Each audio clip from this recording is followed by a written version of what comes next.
And welcome everyone to our Bleacher Report season-ending awards here right before the Final Four. So these encompass the regular season and conference tournament.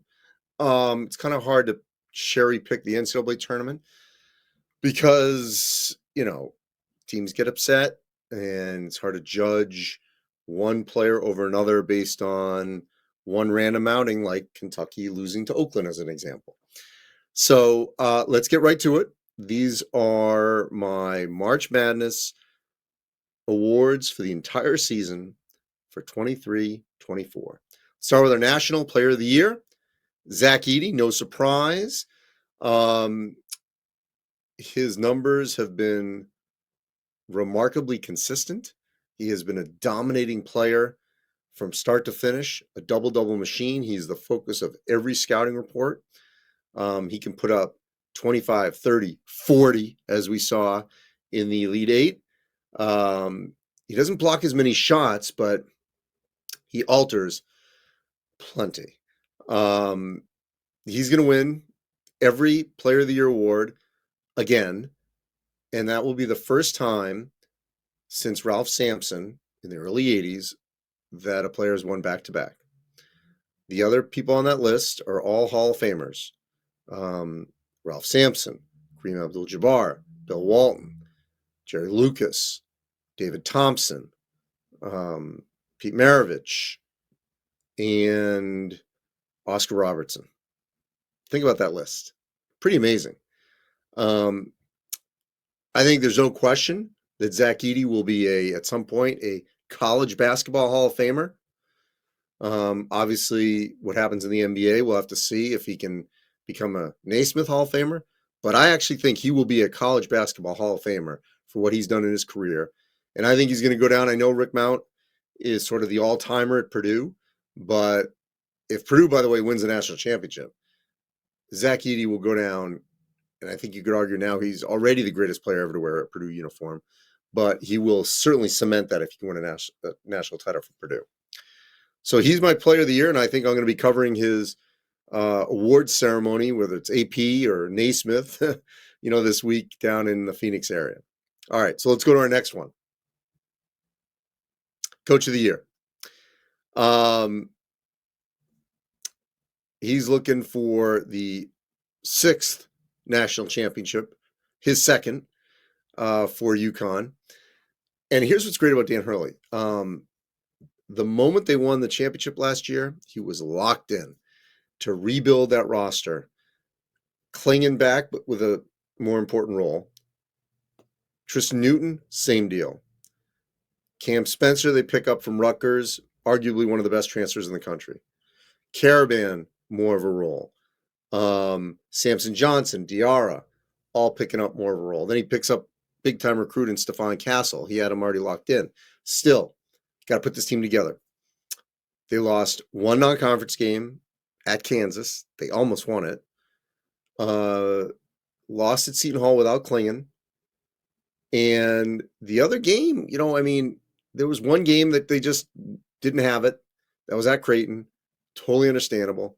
So they have absolutely steamrolled and it's not the exact same team.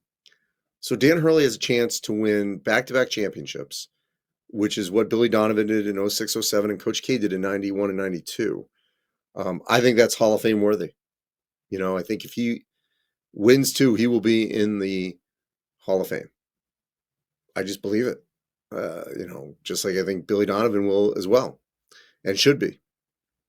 So, Coach of the Year, Dan Hurley, for what he has done, regardless what happens this weekend in Phoenix. Next up, new category, the Transfer of the Year, because everyone's transferring.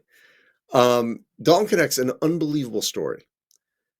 He was not even the best player in the Big Sky last year in Northern Colorado.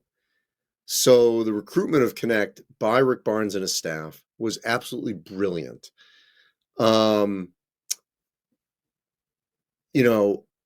He will go down as having one of the best Tennessee seasons of all time. 37 in that loss to Purdue.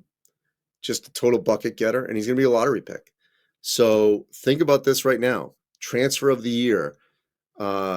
Connect was 1, and you could argue that Cam Spencer might have been 2 because of what he's done for UConn. Next one. Rob Dillingham. So I debated. Do I go Dillingham? Do I go Reed Shepherd? Castle was hurt for a long stretch, but he would certainly be. I think if Castle was healthy the whole year, it might have been him. Dillingham is going to be a lottery pick. He's probably been the most consistent freshman. Reed Shepherd certainly had bigger wow moments. But, again, John Calipari has had a number of unbelievable freshmen have come through this program. Upset in the first round by Oakland, but Dillingham's play, I thought, overall earned him this honor. Next one. Defensive Player of the Year. So this is going to be interesting. I don't know who's going to get the Naismith Defensive Player of the Year. It may be Jamal Shed. I'm convinced Hurley and Edey will win theirs. There isn't a national transfer of the year. Freshman of the year, it could be a split vote. Could be Dillingham, could be Reed Shepherd. Someone might vote for Castle. Shed was the anchor for what I thought was the best defense in the country.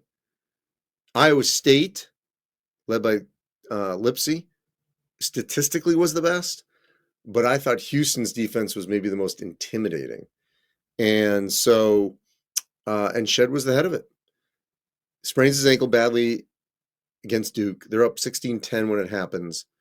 I think if that doesn't happen, then Houston beats Duke. I think they beat NC State, and they got a great shot to beat Purdue. It's really unfortunate. He's had an unbelievable career with the Houston Cougars, so this would be a great honor for him if this happens this week, certainly Sunday in Phoenix with the Naismith Award. All right, now let's transition to my teams.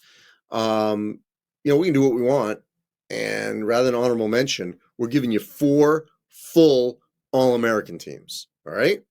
So here we go. First team. This is a consensus. We've got Zach Edey, Dalton Connect, Jamal Shed. You've just heard about them. Tristan Newton, I talked about him. Triple-double machine. R.J. Davis, ACC Player of the Year. Had a phenomenal season for North Carolina. Second team.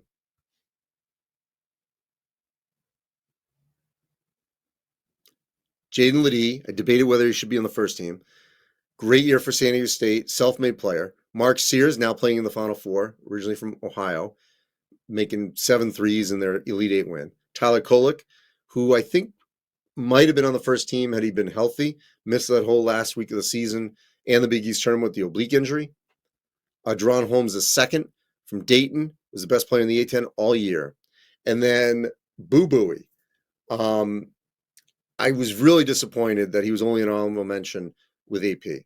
Boo Buie has made history at Northwestern. All-time leading scorer, first player ever to get Northwestern in back-to-back NCAA tournaments. Won a game, they beat FAU. So Northwestern overall 3-0 in the first round. He's 2-0. He's the best player ever to play at Northwestern, ever. He's certainly the most impactful player. Changed this program, put it at a high level. He deserves to be second team. Beat Purdue, by the way, this year. Third team. Hunter Dickinson, who got hurt late in the season with a shoulder injury. Johnny Broom, Auburn, had a great year. Kyle Filipowski, again, really good year. Caleb Love, Pac-12 Player of the Year, and Terrence Shannon Jr. If it wasn't for Zach Edey, Shannon Jr. would have been Big Ten Player of the Year, even though he missed 6 games. So I think a solid third team. And now you could say, okay, where does the fourth team play in here? You could move them up and down, but I wanted to point out and highlight these players on the fourth team because they deserve recognition for the year that they had. Devin Carter, the best in the Big East, two-way player, especially when Bryce Hopkins went down. Donovan Clingan, he was hurt. Had he not been hurt, he probably would have been higher. but we're seeing his impact in the NCAA tournament. Baylor Shireman, again, phenomenal season for Creighton in the Big East. And Shireman and Carter and Klingon and Newton and Castle, so much talent in the Big East at that top level. Braden Smith, arguably one of the best point guards in the country. It's Edie Smith in terms of their impact of why Purdue is potentially playing for a national championship. And great Osobor. I was really happy I got a chance to see him for a couple of games when I covered Indianapolis region. Transfer from Montana State. Who knows if he'll fall to any sprinkle to Washington.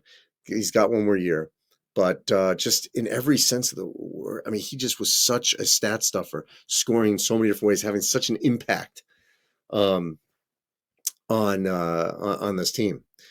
So J-Bucks 1028 says, where is DJ Burns? Why is he not on any of these teams? Well, DJ Burns is having a phenomenal postseason, had a really good season, but winning matters. And NC State wasn't even on the bubble. They were 17-14, lost 4 in a row, had to win the ACC tournament to get in. He wasn't the leading scorer on their team, second leading scorer, 13 a game. He's having a great postseason, but he didn't have overall the great season overall, and they didn't win enough. That's why I didn't have him on one of my 4 teams. And then the question is, if you have him on, who are you taking off? Because all those players had great seasons. So I don't see how someone would be bounced off of that list. It's a legit question. I'm fine with it, but you have to think of the cumulative aspect of this. Hayden says, were there any other coaches who would have been honorable mention? Yes. So first off, I'll just tell you, Matt Painter did a great job. TJ Otzelberger, Iowa State, Kelvin Sampson from Houston. I think all deserve recognition of National Coach of the Year. Same with Danny Sprinkle from Utah State, winning the Mountain West with a roster that had nobody returning, 0 in terms of points and minutes. That was significant and I think needed to be recognized. Nate Oates has done an unbelievable job in the SEC. That would he's another one that would have to be recognized. And, Josh Schurz from Indiana State, I know they didn't make it, but regular season, they won the Valley. He did a great job and, would have to be somewhere on a longer list. And Will Wade, obviously did a great job down at McNeese. So there you see it. I think he'd have to be on an extended list. Nate Oates, yes, I just mentioned him. Lost 3 assistants, head coaching jobs, 9 starters, complete rebuild. It's not a complete rebuild. He did have Mark Sears back. And he's proven to be the best player on Alabama in the NCAA tournament.